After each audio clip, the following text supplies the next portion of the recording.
Sekarang tuh gini. Sekarang Sigit itu punya pemahaman gini. Paham nggak? Ketika orang sudah tidak jamaah itu bukan dikatakan Islam. Paham atau tidak? Bisa nggak mengatakan? Kan la islama illa bijamaah, berarti tidak dikatakan Islam kalau orang itu tidak jamaah. Tidak dikatakan Islam kalau tidak berjamaah. Jamaah di Indonesia ini setelah ditelusuri sejarahnya, Bapak Haji Nur Hasan itu yang pertama. Fubayatil awal fal awal. Berarti dengan adanya jamaah Pak Nur Hasan, berarti sudah ada jamaah. Iya kan? Nggih. Nah sekarang ini orang sudah paham jamaah lama, terus keluar dari jamaah. Minal ard itu adalah sebagian dari bumi, itu sudah ada penjelasan. Di mana ada jamaah yang sama dengan menetapi baiat itu bisa masuk surga. Tapi kalau di Indonesia dia mengatakan hanya LDI, benar itu, saya juga jamin benar. Saya nggak ragu-ragu. Karena yang netepi jamaah itu awal mulanya adalah Pak Haji Nur Hasan, dan sekarang organisasinya LDII. Apa zaman kemakan sejarah pelintir Salafi? Iya. Yang ini, karena Pak Tugu ini referensi ke siswa alumni. Pak Nur Hasan cabut baiat dari wali. Oh, kalau itu enggak. Al-Fatah. Saya enggak ada. Padahal sejarah enggak. Saya malah enggak tahu, malah enggak tahu wali Al-Fatah enggak tahu. Bahkan saya ngasih buku wali itu ke Pak Al-Fatah Yusuf. itu dulu berteman, wong juga pernah berkunjung ke Kediri.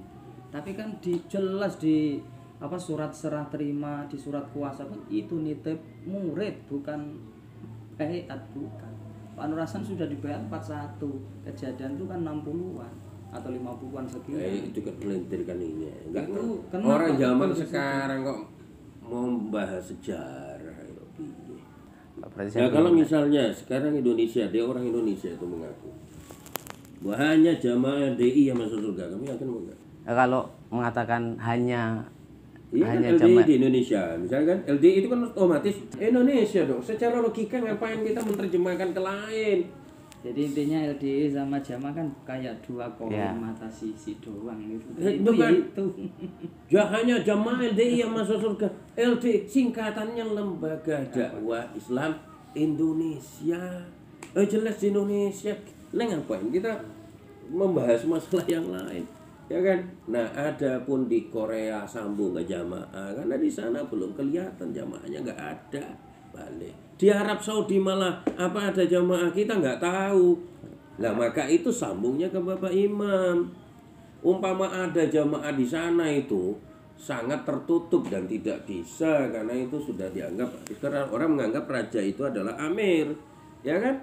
Nah, tapi banyak sejarah sebenarnya, tidak perlu saya ceritakan, banyak sejarahnya. Orang mengakui bahwa jamaah di Indonesia itu tahun 41, ya kan? Tahun 28 NU berdiri itu bukan jamaah, organisasi. Yang di Beat itu Mbah Haji Nur Hasan. Jadi kalau Anda menerjemahkan bahasa orang tanpa lewat tabayun itu keliru, ya kan, sangat keliru. Jangan, mohon maaf, jangan mentang-mentang kita belajar di sana kemudian dapat penjelasan. Itu ilmu sebagai pengetahuan penguat jamaah, bukan apa namanya untuk melecehkan jamaah, iya kan? Orang wah fitnah, Pak Iman dulu. Saya pernah belajar di Utsman, tapi apakah saya mengambil ilmunya Utsman? Enggak, ya kan? Dah, bahasa saya menegaskan Salim itu begini, Teguh begini, berani saya ngomong. Kenapa? Saya punya keyakinan.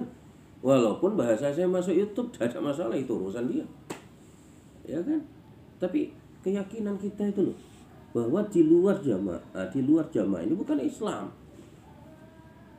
Kalau dikatakan orang Islam, dia harus berjamaah, wajib jamaah itu. Berarti kalau dia nggak jamaah, Islamnya nggak sah. Nah, sholat di belakang orang itu, ya sama aja. Ya kan? Nah kira-kira nih hati nurani Anda itu sedikit ini. Kira-kira kalau ini orang nggak jamaah, sholat di belakangnya tuh sah atau tidak? Yakin aja, menurut kefahaman Anda aja. Kalau saya makruh, Pak. Hah? Posisinya dibenci. Berarti sah. dibenci. Ya, Berarti kalau makruh hukumnya- itu boleh kalau dikerjakan, hukumnya- tidak masalah kan? Kalau hukumnya sah, cuman itu dibenci kalau saya demikian. Kenapa? Oh, dia nggak jamaah kok. Enggak. Saya tanya loh, dia nggak jamaah. Iya. Nah, sekarang kefahaman Anda, saya tanya lagi, orang nggak jamaah itu Islam apa tidak? Apakah setiap orang itu harus baiat meskipun dia terlahir dalam keluarga Islam?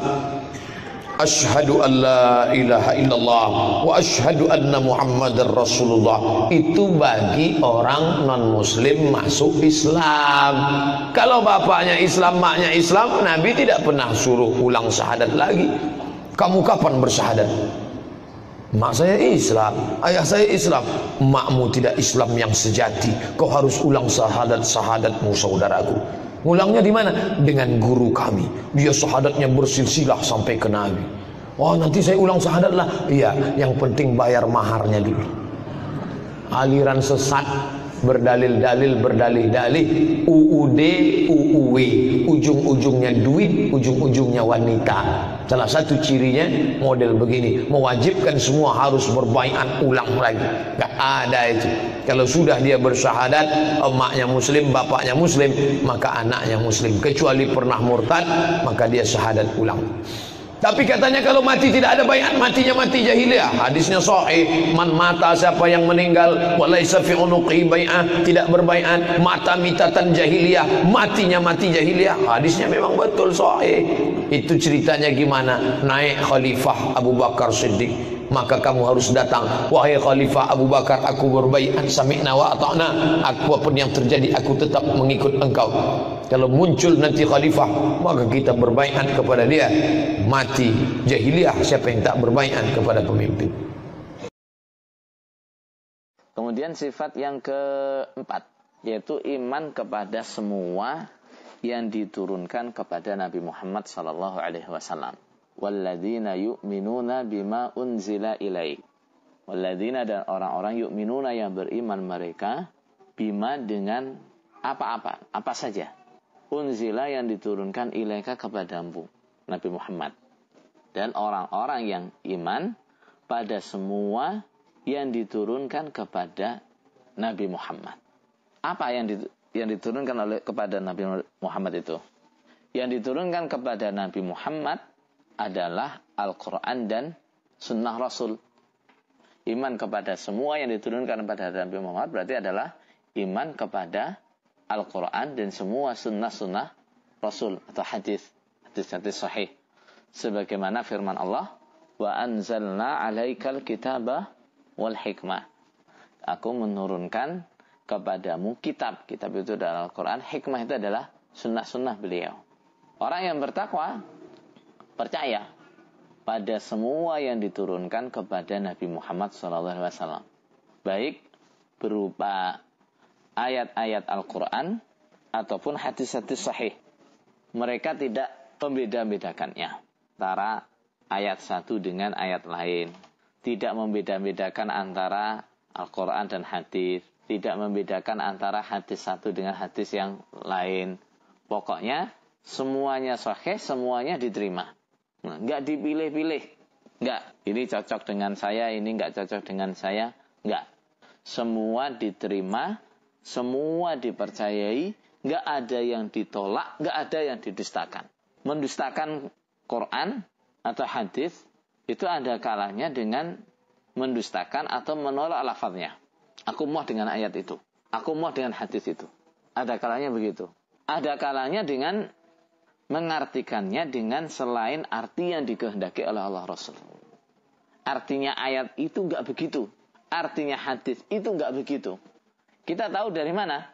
Kalau ayat itu artinya enggak begitu, hadis itu artinya enggak begitu. Ya dari orang-orang yang paling paham dengan pengertian ayat itu ketika ayat itu turun. Siapa? Sahabat-sahabat Rasul. Orang-orang yang paling paham, orang-orang yang paling ngerti dengan maksud sabdanya Nabi atau maksud perbuatannya Nabi saat itu terjadi. Siapa? Sahabat-sahabatnya Nabi. Kemudian kepahaman-kepahaman ini diturunkan kepada ulama-ulama tabi'in. Diturunkan lagi kepada ulama-ulama tabi'in. Dan seterusnya. Artinya, tahu kalau itu arti yang dikehendaki oleh Allah Rasul, yang merujuk pada penafsirannya ulama-ulama, terutama ulama-ulama sahabat, ulama-ulama tabi'in, ulama-ulama tabi'in. Jadi nggak diartikan sendiri. Kalau diartikan sendiri, tidak seperti yang diartikan oleh Rasulullah atau tidak seperti yang dikehendaki oleh Allah Rasul, nah itu sama dengan menolak, sama dengan mendustakan. Seperti yang sering dilakukan oleh ahli bid'ah. Mereka mentakwil ayat-ayat, hadis-hadis sahih yang bertentangan dengan madhab mereka atau keyakinan mereka atau kepahaman mereka. Jika ada ayat, ada hadis sahih bertentangan dengan kepahaman mereka, keyakinan mereka, itu ditakwil. Apa artinya ditakwil itu? Ditakwil itu diartikan dengan arti yang berbeda dari zahirnya ayat atau hadis itu. Misal, yang mengingkari kalau Allah itu punya wajah, Allah punya tangan. Setiap ketemu ayat atau hadis yang menyebut wajah Allah, tangan Allah, ayat itu, hadis itu ditakwil. Kalimat wajah ditakwil dengan arti zat. Kalimat tangan diartikan kekuatan, dan seterusnya. Kemudian yang meyakini, ya kita misalnya, kita meyakini selain jamaah kita adalah kafir. Selain jamaah kita tidak akan masuk surga, kekal di neraka. Akhirnya setiap ketemu ayat-ayat yang bertentangan dengan kepahamannya, diartikan. Itu syaratnya jamaah. Misal ketemu ayat, innallaha la yaghfiru ay yushraka bihi wa yaghfiru ma duna dzalika liman yasha. Allah tidak akan mengampuni bila Allah disekutukan. Allah enggak akan mengampuni dosanya syirik. Adapun dosa-dosa selain syirik, Allah mengampuni kepada orang yang dikehendaki. Artinya, selagi enggak syirik, Allah tidak menutup pengampunan. Ya. Selagi enggak syirik, dosa itu tahtal masyiah, di bawah kehendaknya Allah. Maksudnya gimana tahtal masyiah itu? Kalau Allah menghendaki, dosa itu diampuni sehingga dia enggak disiksa dengan dosa ini. Bisa langsung masuk surga. Kalau Allah enggak menghendaki mengampuni, dia disiksa dengan dosa ini, tapi tidak akan kekal di neraka. Tapi karena sudah kadung punya kepahaman, pokoknya kalau enggak jamaah itu kafir, kalau enggak jamaah itu kekal di neraka, enggak akan bisa masuk surga. Nah, akhirnya ketemu ayat seperti itu, diartikan syaratnya harus jamaah. Ada hadis, man qala la ilaha illallah khalisan min qalbihi dakhalal jannah. Barang siapa yang mengucapkan la ilaha illallah dengan sungguh-sungguh dari hatinya, maka dia pasti masuk surga. Karena sudah kadung punya kepahaman, pokoknya enggak jamaah itu kafir. Kalau enggak jamaah enggak akan masuk surga. Kalau enggak jamaah itu kekal di neraka. Akhirnya diartikan itu syaratnya harus jamaah. Jadi itu termasuk mendustakan ayat atau mendustakan hadis. Karena apa? Walaupun tidak menolak lafadznya, tapi menolak arti yang sebenarnya. Kembali nih tentang jalan yang selamat, Ustaz. Tadi dikatakan ada al-jamaah, Ustaz. Lalu timbullah kelompok al-jamaah, Ustaz. Di mana akhirnya orang harus berbayat kepada imam mereka dan selebihnya yang tidak berbayat berarti tidak masuk dalam al-jamaah tersebut. Oke, Ustaz. Iya. Sering sekali kita temukan firqah-firqah tersebut di masyarakat ini menggiring calon anggotanya itu untuk berbayat, bersumpah kepada pemimpin mereka. Demi Allah, kita menginginkan punya khalifah. Bukan nggak pengen punya khalifah, tapi khalifah yang seperti apa yang dimaksud oleh Islam. Dan kapan datangnya khalifah tersebut, itu perlu kita pahami. Bukan khalifah produk sebuah organisasi. Sampai Anda suruh berbayat, suruh bersahadat lagi, tidak. Hadis mengatakan, kullu mauludin yuladu alal fitrah. Setiap bayi yang lahir itu Islam sudah. Hatta anak orang kafir kita adopsi, demi Allah, gede nggak perlu baca syahadat, dia sudah Islam. Kecuali kalau dia masuk Islam sudah balik, harus bersahadat. Cuma kalau ngadopsi anak kan yang paling penting apa? Ya bikin saudara susui sama keluarga kita supaya gede nanti dia mahramnya istri, mahramnya suami. Ini kita nggak perhatikan itu. Jadi yang namanya berbaiat kepada khalifah, yang namanya berbaiat kepada raja, yang namanya berbaiat kepada pemimpin, bukan kepada kelompok-kelompok tertentu yang mengatasnamakan Islam, apalagi sampai bersahadat, mengulang sahadat. Kalau Anda murtad, ngulang sahadat, Anda kan nggak murtad. Bukan karena nggak pemahaman kita nggak sama dengan kelompok-kelompok tertentu, kita suruh bersahadat, tidak. Ya, hati-hati nih.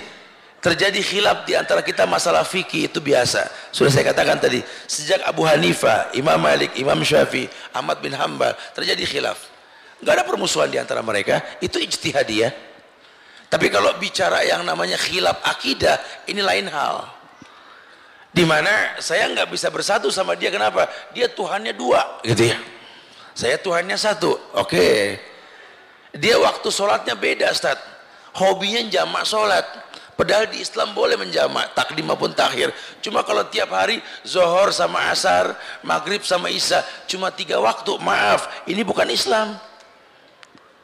Ini agama yang ditawarkan produk baru. Melihat kondisi Indonesia macet sekarang, Jakarta, Bandung macet, anak muda demen ya sama agama yang begini. Ini baru agama nih, sholatnya pas 3 waktu gitu ya. Daripada nggak sholat, ini yang kita tarik asar ke Johor, ya pulang telat juga aman, sampai rumah Isya tinggal tarik maghrib. Innalillah, lau kana khairan lasabakuna ilaih. Kalau betul itu terjadi, para sahabat sudah melakukan. Tidak ada. Sesekali boleh, sesekali boleh. Tapi kalau merutinkannya butuh dalil. Ya, subhanallah. Allahu a'lam. والسمع والطاعة لأئمتي للأئمة وأمير المؤمنين. البر والفاجر عن الصالح والطالح. متى ما قال من ولي الخلافة واجتمع الناس عليه ورضوا به به ومن غلبهم بالسيف، يعني عنده قوة، عنده جيش، وجاء وتحكم فيهم مسلم، علينا السمع والطاعة. السمع والطاعة في طاعة الله جل وعلا، ليس في المعصية كما قال الرسول إنما الطاعة في المعروف. والسمع والطاعة كذلك سعادة الدنيا، عدم الخروج على ولي الأمر، ولزوم الجماعة، لزوم جماعة المسلمين، عدم الفتنة، عدم الاضطراب، هذه كلها في هذا المبحث. أنتم شوفوا الناس الآن الذي شرقا وغربا كيف مضطربين، سبب ذلك عدم السمع والطاعة، عدم فقه هذا المبحث الجيد القوي. الإمام أحمد ذكره ما تركه هملا. إيش قال رحمه الله؟ قال من غلبهم بالسيف حتى صار خليفة وسمي أمير المؤمنين والله نسمع له ونطيع في طاعة الله، أما في المعصية لا، ما نسمع ولا نطيع، ونتعاون معه على البر والتقوى، ونذكره بالله في دماء المسلمين وأموالهم. والغزو ماض مع الأمير إلى يوم القيامة، البر والفاجر لا يترك. الغزو يعني القتال. إذا كنا في بلد واحد وأمير البلد حاكمها حاول إصلاحها ونظمها وأمر بالقتال نقتل، أما إذا ما أمر بالقتال لا يخرج أحد ويقاتل كما يخرج الخوارج. الخوارج الآن يخرجون على رؤوسهم وعلى فكرهم الضال، نسأل الله السلامة والعافية. يعني واجب الإمام أن يقيم العدل والأمن بين الناس، يهيئ رجال يقومون يحرسون كالشرطة وغيرها مما يستتب الأمن في البلد، وإذا سمع بفتنة أو لصوص يتعقبهم. هذا الإمام. لكن الشخص الآن لو جاك اللصوص يريد أن يأخذ منك، قال الشيخ تدفعهم عنك، تدفعهم، قال قتالهم جائز إذا عرضوا للرجل في نفسه وماله فله أن يقاتل عن نفسه وماله إذا عنده قوة، إذا عنده إيش قوة، نعم، ويدفع عنها، يعني يدفع عن نفسه بكل ما يقدر، وليس له إذا فارقوا أو تركوا أن يطردهم. إذا هربوا وتركوا يتركهم، انتهى. ولا يتبع آثارهم، ليس لأحد إلا للإمام. الإمام هو يتابعهم، هو يقطع دابرهم، يكسر شوكتهم. إذا أظهروا الفساد يهيئ الجيوش لهم. إذا خرج الخوارج وخرج اللصوص، نسأل الله السلامة والعافية، واضطرب الأمن، لابد يستتب الأمن. يعمل جاهدا مع مستشاريه الحاكم وكل أهل الحي. نسأل الله أن يجيرنا وإياكم من الفتن لو اضطربت الدنيا، أليس كذلك؟ والله نرى العجب العجاب. فما هو الحل؟ أن يجتمع أهل المسجد في الحي ويتفاهموا ويتعاونوا على البر والتقوى حتى لا يجيهم لص أو سارق يدفعوا عن أنفسهم. هذا هو الصحيح. لا يستسلموا ويبايعوا الإمام الذي يحكم البلد، الأمير الذي يحكم البلد ويهيمن عليه. هذا له سمع والطاعة.